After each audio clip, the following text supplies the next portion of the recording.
Everyone has a story, a true story about love.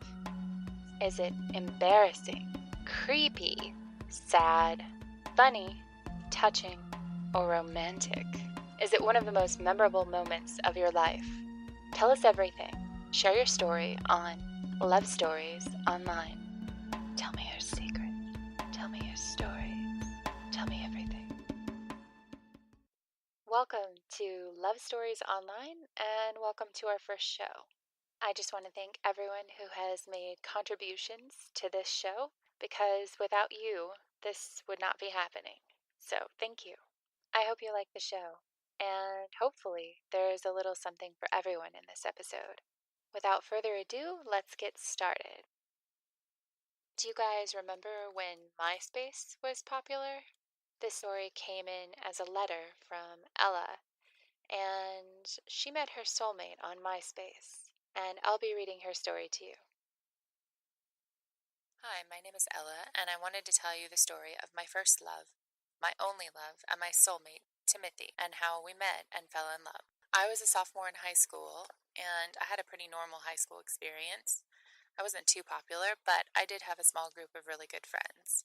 Usually, after we did our homework each night, my friends and I would chat after school on Messenger or MySpace, which was always fun.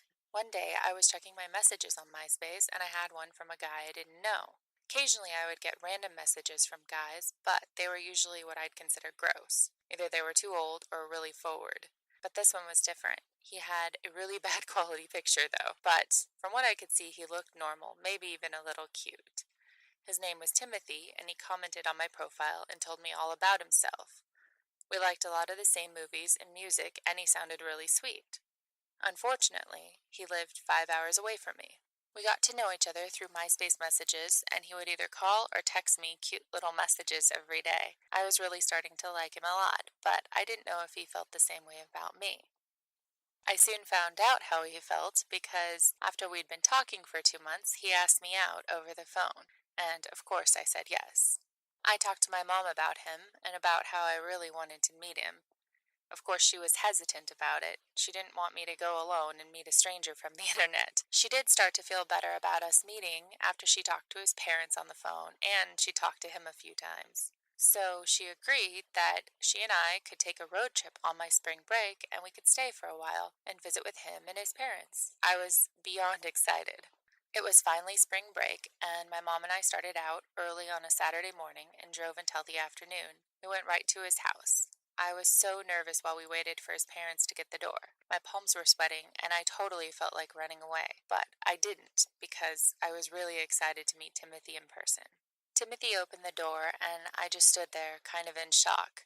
He was like really cute. He wasn't super tall, a little bit taller than me. And he had sandy brown hair and the prettiest pale blue eyes I had ever seen. And when he smiled at me, I saw that he had a sexy smile with adorable dimples.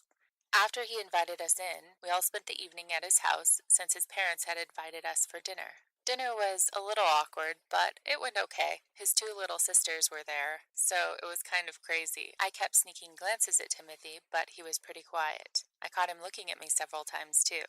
I wondered when we would get a chance to talk and be alone. His sisters kept trying to talk over each other. They were so excited to have a new audience for their antics. So dinner was not really a good time for us to have any kind of meaningful conversations.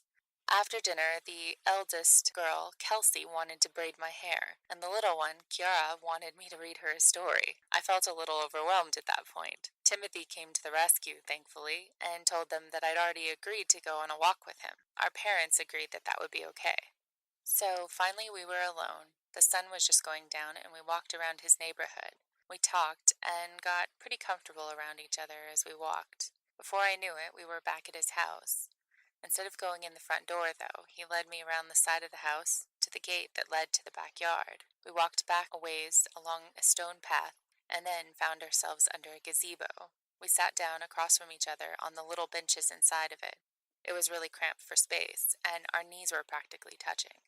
Timothy grinned at me with those sexy dimples and reached out to hold my hands. He said some pretty romantic things, and then he leaned in and kissed me. It was freaking amazing. The next day, my mom and I spent more time with him and his family, and in the afternoon, he took me out on a date. We went out for burgers, played mini golf, and then hung out in a little secluded part of the beach.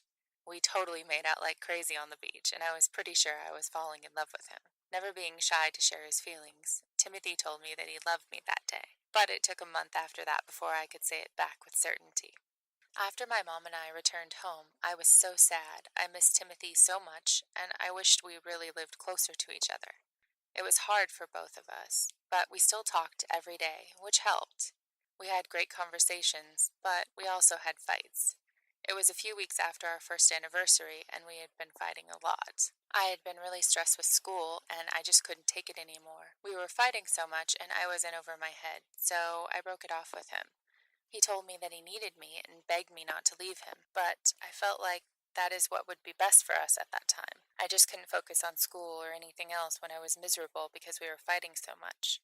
After that, he still continued to talk to me and call me, but it wasn't as often as before. I didn't push him away, I couldn't, but he gave me enough space that I could cope with things better. After the stresses of school had died down, we got back together, and I learned that if things got too rough, we could always ask each other for some time and some space. We stayed together throughout the rest of high school. I got to visit him in person only a handful of times, but we talked often and remained just as in love as we were in the beginning. We were lucky enough to get to go to the same college, and we shared an apartment for all 4 years. We almost broke up again in the beginning of college as we adjusted to living together. But we stuck through it, and every challenge we have had is what made our love stronger and better. We just have to figure out how to deal with things together.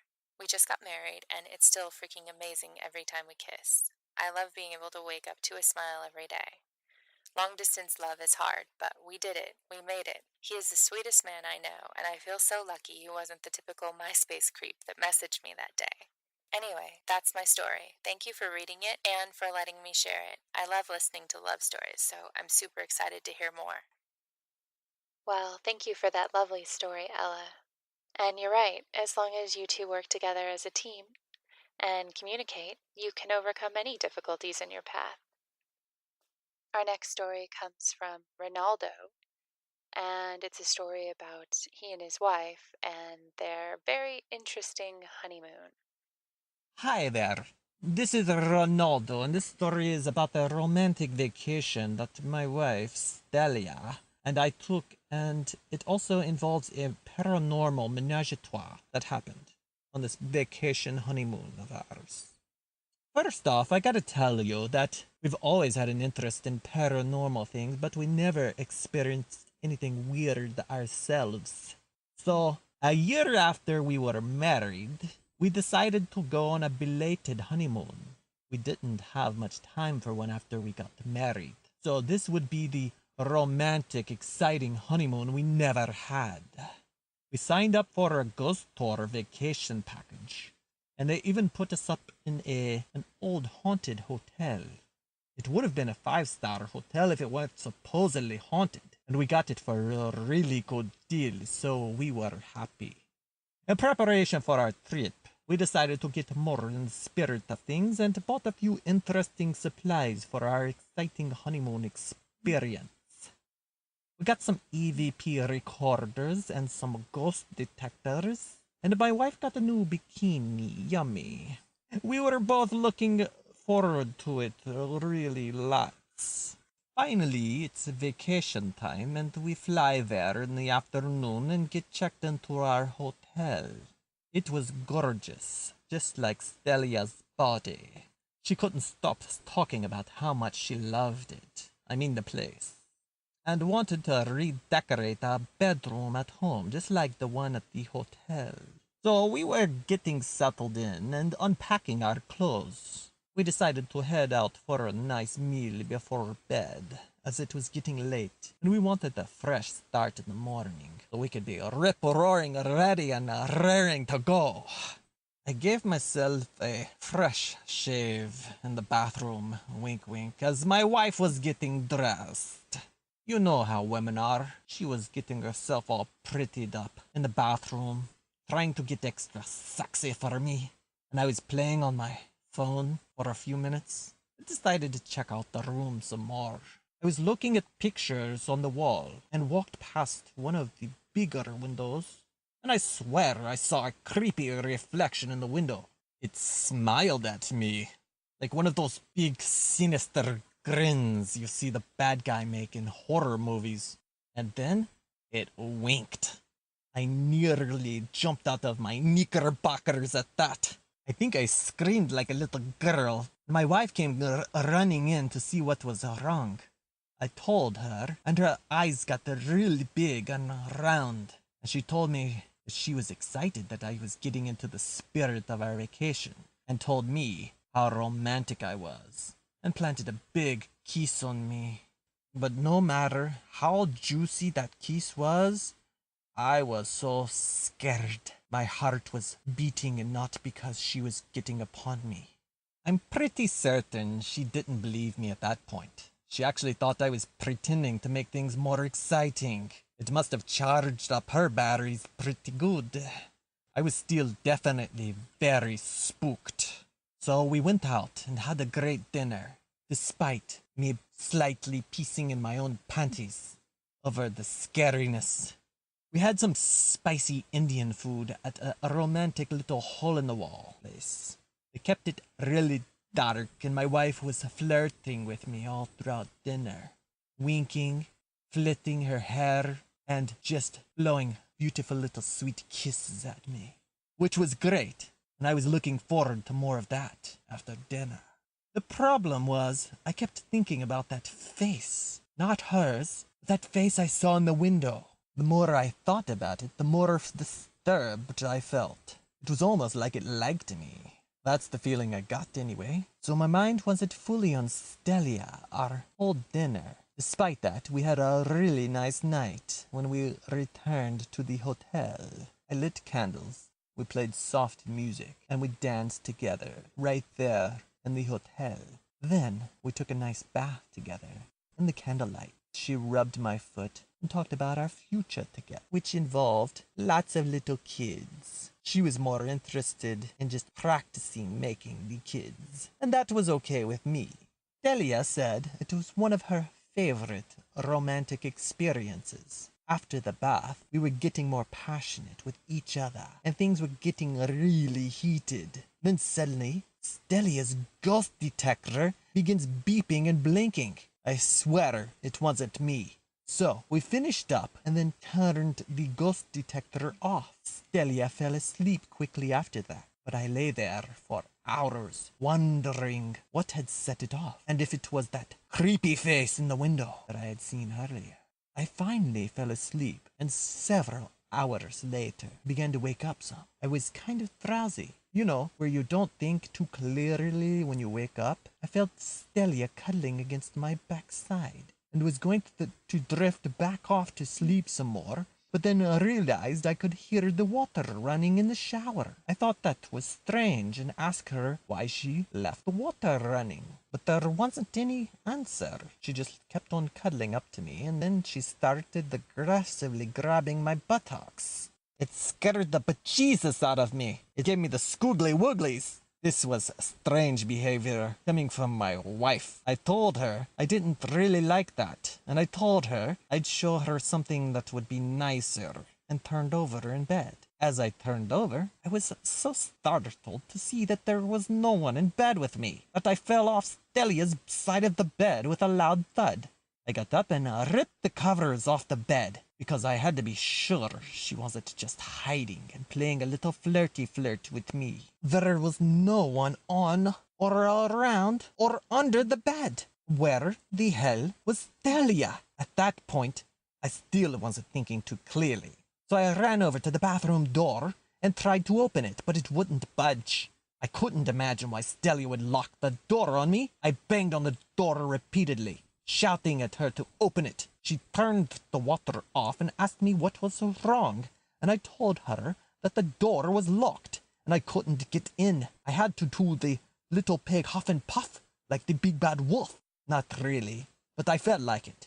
She said she didn't lock it and tried to open it from her side, and finally it opened, and there she stood in front of me, dripping wet from the shower, and I didn't care. I grabbed her up and hugged her tightly. I led her into the bedroom, and explained to her what I'd experienced, both with the window and the cuddling in bed. She was shocked and felt so badly that she had dismissed my experience with the window the day before. We talked about it for a little bit and were excited to be experiencing some real paranormal activity, but it also scared me quite a bit too. We went sightseeing that day and had a pretty nice time. In the next several days, we didn't experience anything weird, as we were out of the hotel room most of the time, just taking tours and seeing and experiencing the town. One night, we set up our EVP recorder, but when we checked the next day, there wasn't anything recorded. Despite that, we had lots of fun.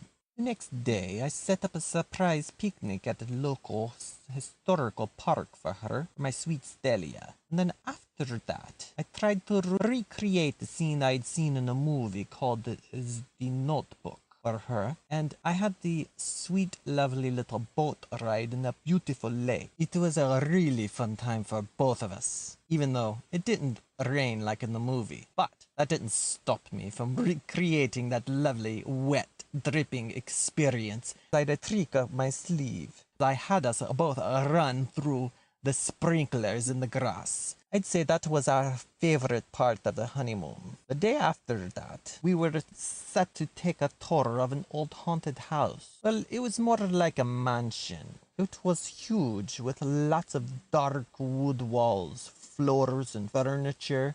It felt kind of spooky on its own if you were to just walk through it and not know anything about it being haunted. So my dear Stelia and I were feeling a little fun and frisky, so we kind of snuck away from the rest of the tour group from time to time and made out. We were having a really flirty, fun day together. It was so yummylicious. After we'd rejoined the group in the old library, I realized I had a sneaking little prickle-stickle problem and I needed to go pee-pee. So I told my dear Delia that I had to go take a little drizzle, and I snuck off to the bathroom. It was dark with a bad flickering light and yellow walls. Even though it was a classy-looking room, it just gave me the creepy willy works.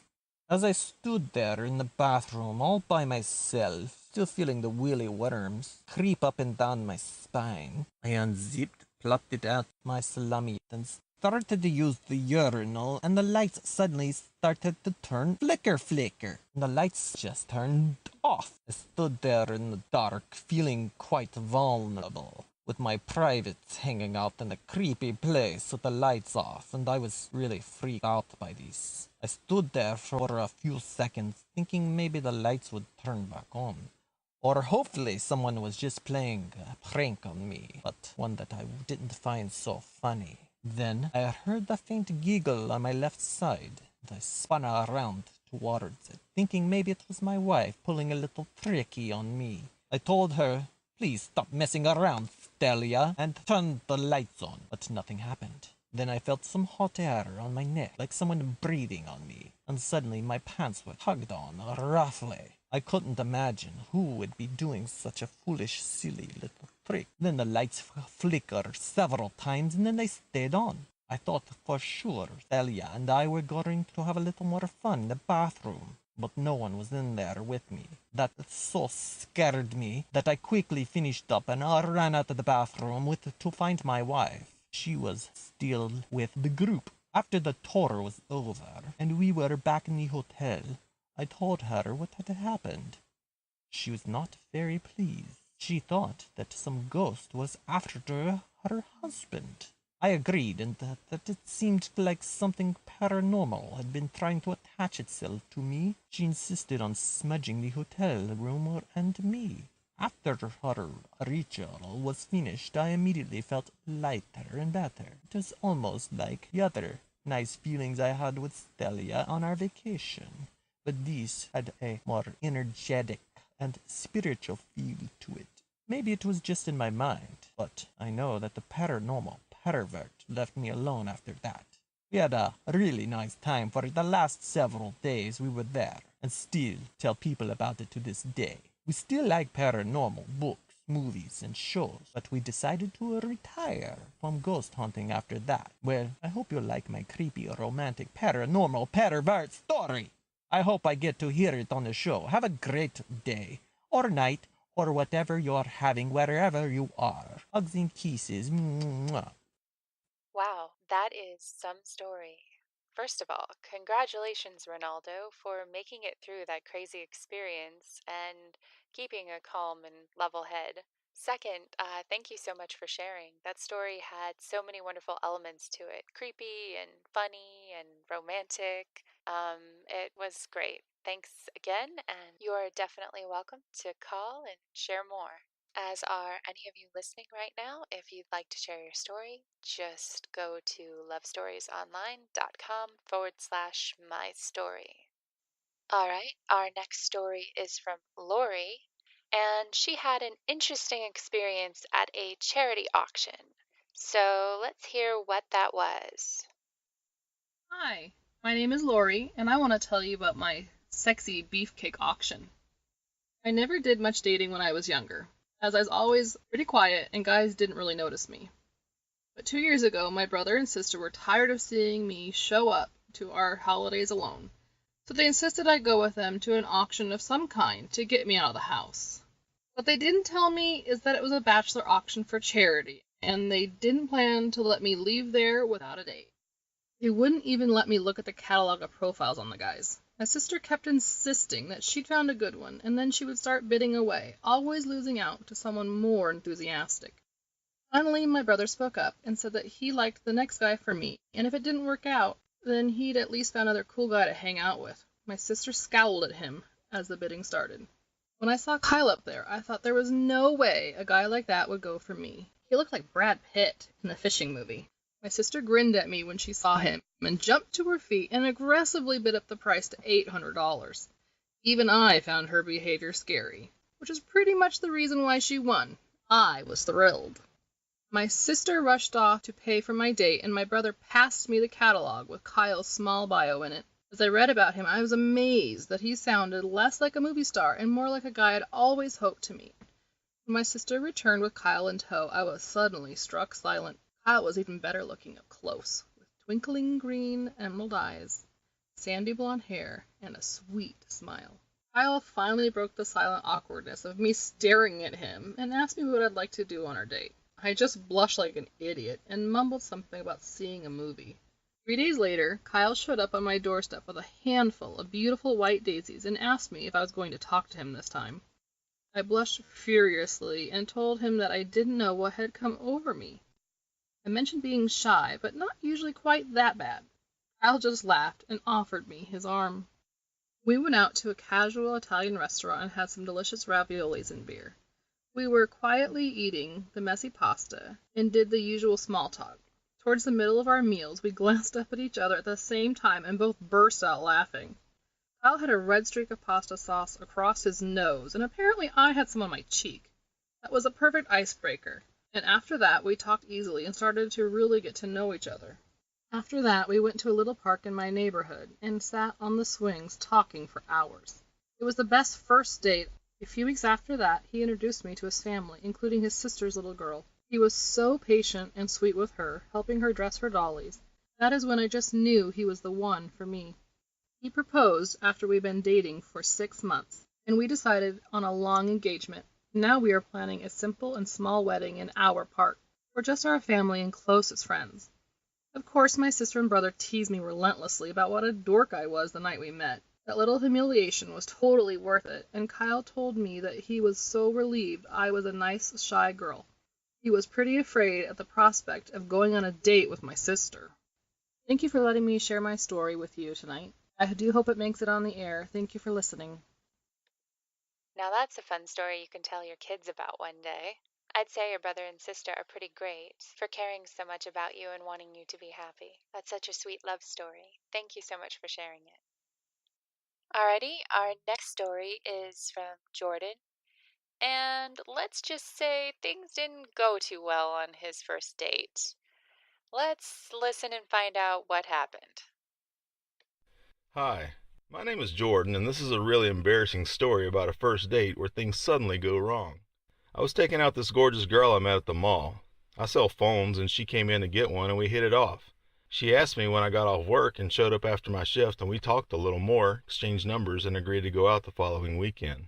So I picked her up in this super old truck that my dad fixed up for me when I was in high school, and it's a pretty reliable mode of transportation, but it had a couple of problems.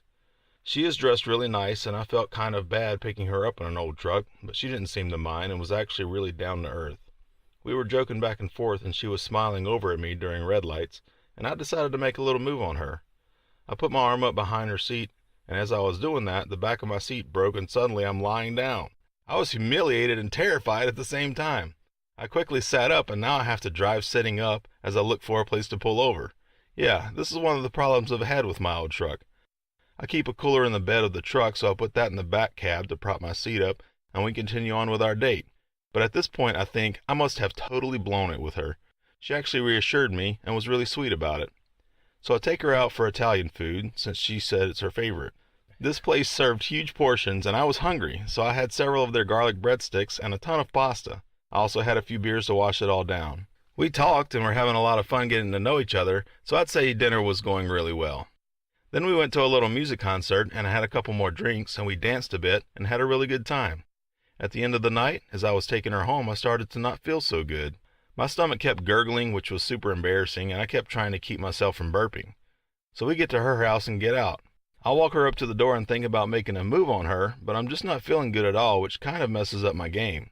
So I tell her I had a great time and that I'd like to see her again, and she actually moves in to kiss me. So we kiss for a minute, and suddenly as I'm hugging her goodbye, I feel really sick. As I turn to leave, I suddenly start throwing up, and it wasn't just a quick thing. I threw up literally everything I'd eaten at dinner, and I'm pretty sure some of my lunch too. It lasted a really long time, and she just sort of stood there awkwardly next to me, patting my back the whole time. Now she has my puke all over her porch, and I'm still feeling pretty shitty and don't think I can drive home. Her dad suddenly comes out and asks us what in the hell is going on. She explained everything, and he was really nice, and her parents invited me to rest up on their couch until I felt good enough to drive home. This was seriously the most embarrassing first date I've ever had, but I found a great girl out of it. We've been dating for 8 months and are still going strong. Anyway, that was my story. Thanks for listening, even through the gross parts. Wow, Jordan, hearing your story makes me feel pretty lucky. I've never had things like that happen on a date, and I'm thankful. But I think it's amazing that you overcame all of that and you managed to win her over with your charm, despite puking on her front porch. That is quite an admirable feat. Thank you for sharing your story, even though it was a little embarrassing. Okay, our next one is from Luana, and there's an important lesson in this one that I think we can all benefit from. So enjoy. Hi, this is Luana. This is my story, Husband Burning with Love. I wrote my story down so I wouldn't forget any of the details, so now I will read it to you. One night, I was cooking an elaborate meal for my husband. It was his birthday, and I wanted to surprise him with his favorite foods.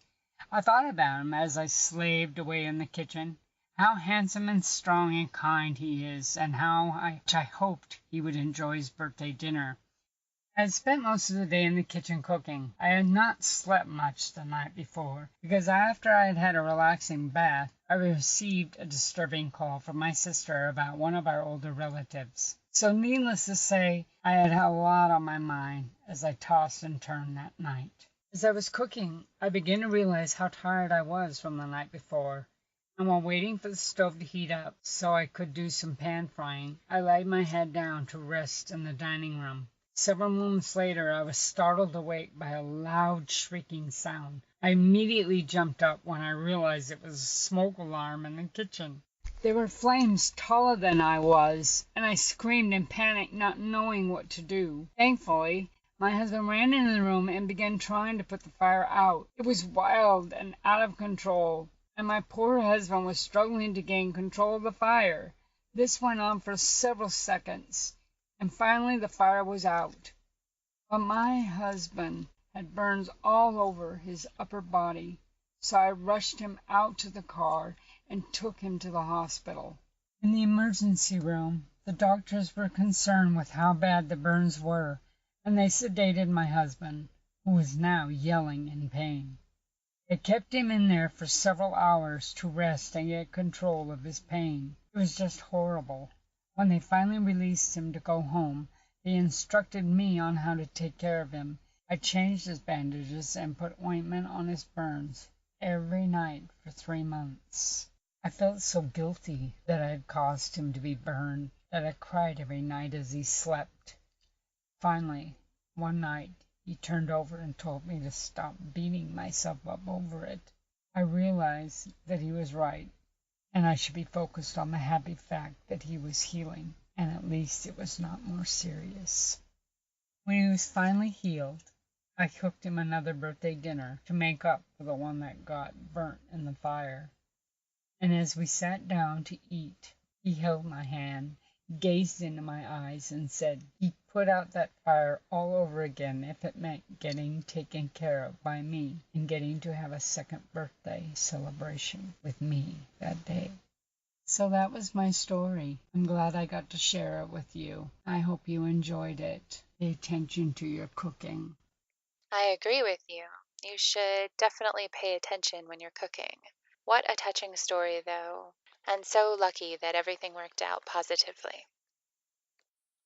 All right, this next one, I think it's about a shark attack of some kind.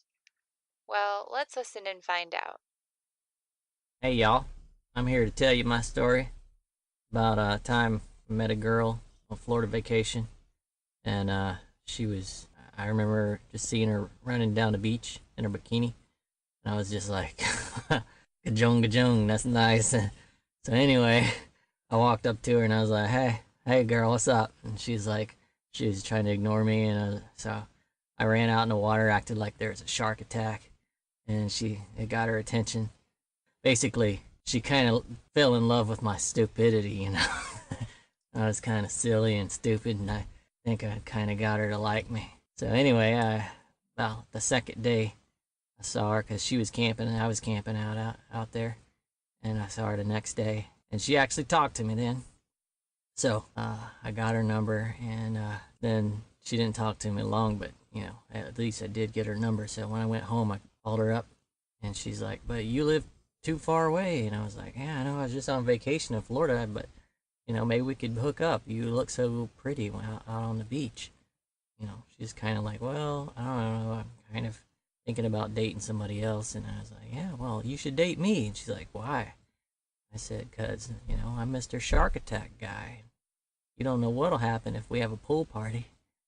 So, anyway, like a month later, I ended up flying down to where she lived.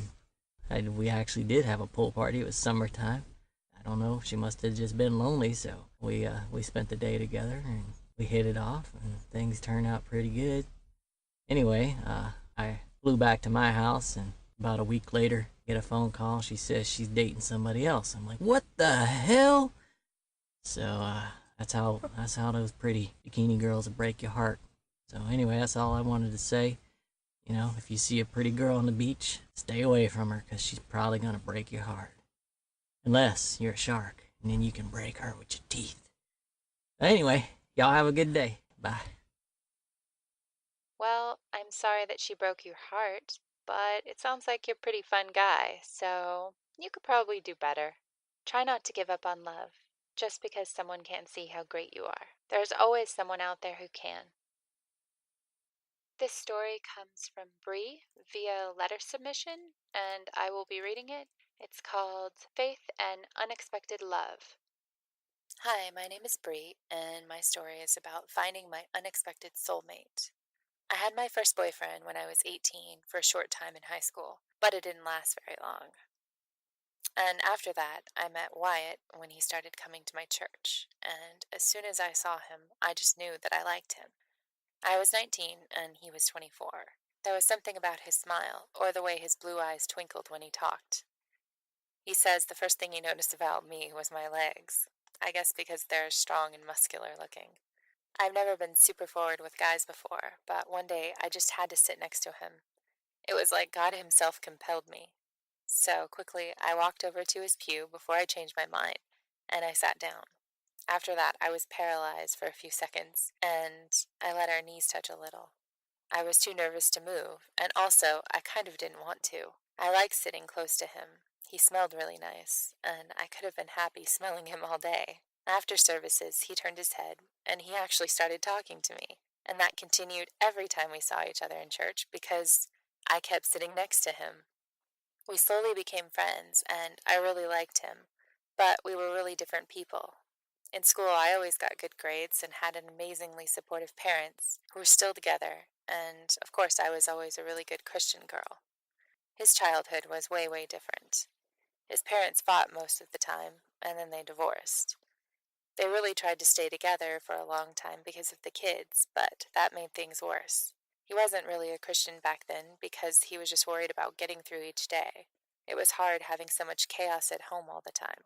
He didn't do too well in school either and needed special help with his classes, but he wasn't dumb. He's actually really smart, just not with school types of things. He learned woodworking out of high school, and once he got a job and had a more stable life, he began to think more about being active with his beliefs and faith, which is what led him to my church. He does carpentry for a living now, and he makes all kinds of pieces of beautiful furniture. And I'm a yoga teacher, and I'm really into fitness. One of the things we really like doing together is activities like hiking and swimming and boating and things like that. We're pretty active together. So finally, after we'd been friends for 5 months, he asked me out. It was really, really sweet. He asked me how much I think of him during a typical day, and I told him that I thought about him a lot. I asked him the same question, and he said that he thought about me all day, every day, so please would I go out with him. He was so sincere about it, and it was so cute that it struck me as funny, and I laughed out loud at him. He looked crushed, and I hurriedly explained and told him that I'd love to go out with him. On our first date, we went out to my favorite restaurant for Greek food. We had so many garlic sticks that we had to share the main dish, which was a plate of artichoke and mushroom pasta. It was so good, but it also had tons of garlic in it. After that, I asked him if we could go look at the stars near these incredible cliffs overlooking the ocean. He thought I wanted to go somewhere so he could kiss me. We were there for a while talking, and he proceeded to consume no less than 10 Tic Tacs. It was kind of hilarious. I honestly thought he was self-conscious about the garlic. I had no idea what I was in for.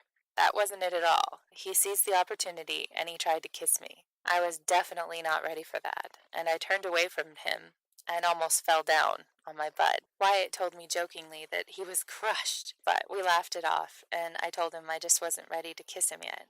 He understood and said it made him like and respect me more, and that made me think about kissing him, and I kind of wished I had. We kept dating and did have a very sweet first kiss at a church barbecue.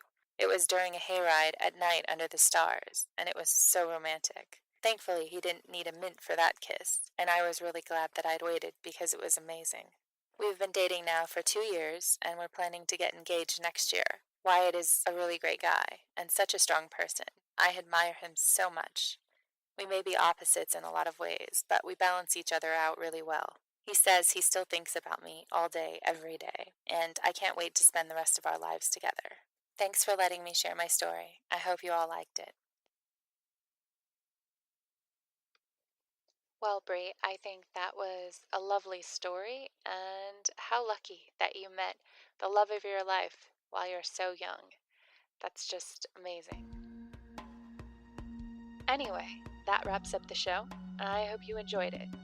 If you'd like to share your own story, you can do so at lovestoriesonline.com/mystory. And don't forget to subscribe. Until next time, thank you so much for listening to Love Stories Online. Tell me your secret. Tell me your story.